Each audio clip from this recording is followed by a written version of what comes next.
Hey, this is your Movie Goomba, and I just came from seeing the new Marvel movie, Marvel superhero movie, The Fantastic Four. Now, previously, the last movie I saw was Superman. So this came out like a week after Superman.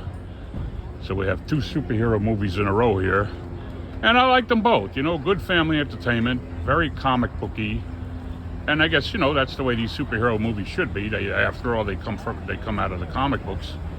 And this one was, could have been better, but it wasn't bad. I mean, I go into these movies now with my expectations aren't all that high, so that I don't get disappointed. And I don't expect it to be, if you're a fan of the characters, they're not going to be exactly the way they are in the comic books when they come to the movie screen. So you got to expect that. And this one, overall was, I found it to be very entertaining.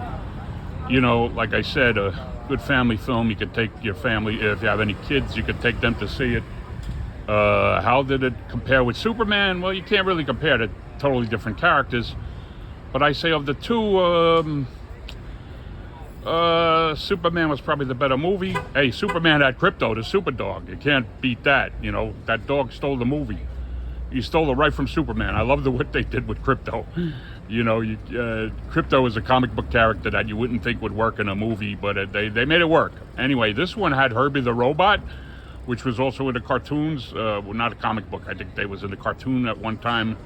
And, that was okay. It didn't do as much for me as Crypto did. But as far as the overall movie, it could have been more action, but it was all right. I recommend it. The Movie Goomba recommends it. I always like the Fantastic Four characters, and I like this movie, so yeah, I recommend it.